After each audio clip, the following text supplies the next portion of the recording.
கடந்த நாட்களில் கண்மணி போல் கருத்துடன் நம்மை காத்தாரே. கர்த்தரையே நம்பி ஜீவித்திட கிருபையும் ஈந்ததால் தோத்தரிப்போமே. அற்புதமே அவர் நடத்துதலே, ஆனந்தமே பரமானந்தமே. நன்றியால் உள்ளமே மிக பொங்கிடுதே. நாம் அல்லேலூயா துதி சாற்றிடுவோம். நன்றியால் உள்ளமே மிக பொங்கிடுதே. நாம் அல்லேலூயா துதி சாற்றிடுவோம். மைந்தன் தூய ஆவியின் திரியேக ஆசீர்வாதம் உங்கள் அனைவரையும் ஆசீர்வதித்து காப்பதாக. இறை இயேசுவுக்குள் பிரியமான அன்பு இறை மக்களே, இன்றைய நாளில் பரிசுத்த யோவானின் பாலைவன சத்தமாக சிந்தனை கண்டு தெரிந்து கொண்டிருக்கிற திருமுறை பகுதி உபாகமம் 21 அதிகாரம் 10வது வசனம்.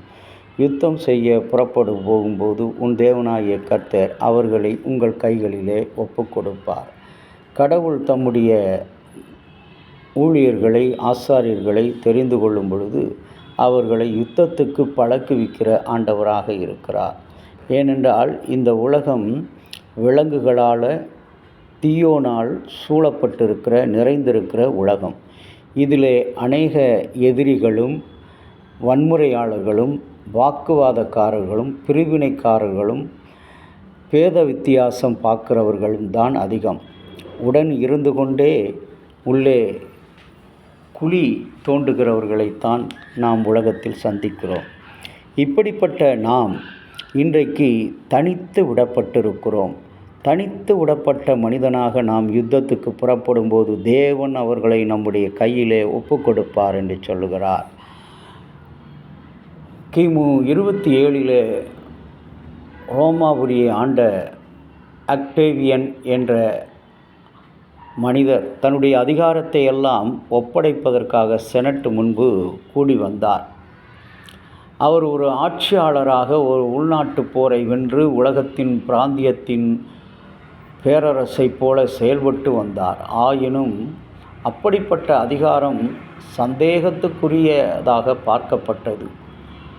அவர் அறிந்திருந்தார். அதனால் அக்டேவியன் தனது அதிகாரங்களை செனட்டுக்கு முன்பாக ஒப்படைத்து நியமிக்கப்பட்ட ஒரு அதிகாரியாக செயல்பட பதவி ஏற்றுக்கொண்டார்.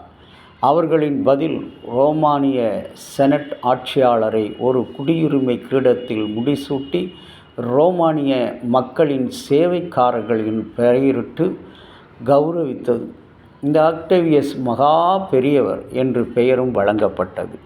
அன்பான இறை மக்களே, இன்றைக்கு கடவுள் நம்மிடத்தில் ஒவ்வொரு பொறுப்புகளை நாம் ஒரு படைப்பாளராக, புரட்சியாளராக, போராட்டக்காரராக, விசுவாசியாக, ஒரு பணியாளனாக, தலைவனாக, திருச்சபையின் மூப்பனாக, 4 மனிதர்களால் போற்றப்படுகிற பெரிய ஒரு மனிதர்களாக கடவுள் நம்மை வைத்திருக்கிறார்.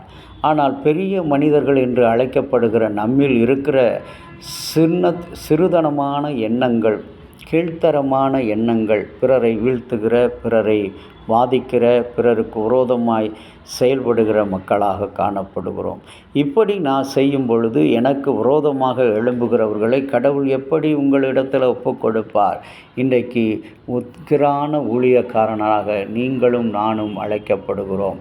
கடவுள் நமக்கு எதிராக நம்முடைய ஊழியத்தில், பணியில், குடும்பத்தில் வருகிற எதிரியான சாத்தானை நம்முடைய கரங்களிலே அவர் ஒப்பு கொடுக்கிறவராக இருக்கிறார். நமக்காக அவர் யுத்தம் செய்து அவற்றையெல்லாம் அழித்து போடுகிறவராக இருக்கிறார். ஆகவே அப்படிப்பட்ட உண்மையுள்ள தேவனை ஆராதிக்கிற நீங்களும் நானும் இன்றைக்கு ஆண்டவர் சமூகத்தில் அழைக்கப்படுவது எதற்காக?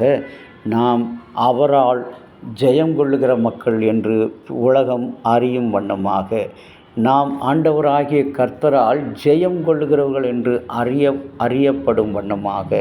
அன்பான இறை மக்களே, நாம் கடவுளுடைய கரத்தில் நம்பி விசுவாசித்து நம்முடைய ஊழியத்தை, குடும்பத்தை, பிள்ளைகளை, எதிர்காலங்களை எல்லாவற்றையும் ஒப்புக் கொடுப்போம்.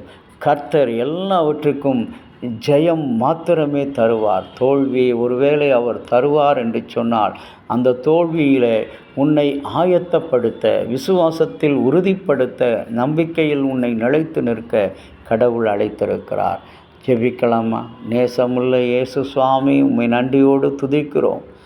நாங்கள் உண்மையுள்ள உக்கிரானக்காரராக உம்மிடத்தில் பணிபுரிய எங்களுக்கு அருளையும் ஆற்றலையும் ஜெயத்தையும் கிருபையும் நன்மையும் பெற்றுக் கொடுக்கும்படியாய் இறைமகன் இயேசுவின் நாமத்தில் வேண்டிக் கொள்கிறோம் ஜீவனுள்ள நல்ல பிதாவே, ஆமேன். தந்தையாகிய கடவுளின் அன்பும் மைந்தராகிய இயேசுவினுடைய அருளும் பரிசுத்த ஆவியினுடைய நல்ல உறவும் அனைவரோடு கூட இருப்பதாக. ஆமேன்.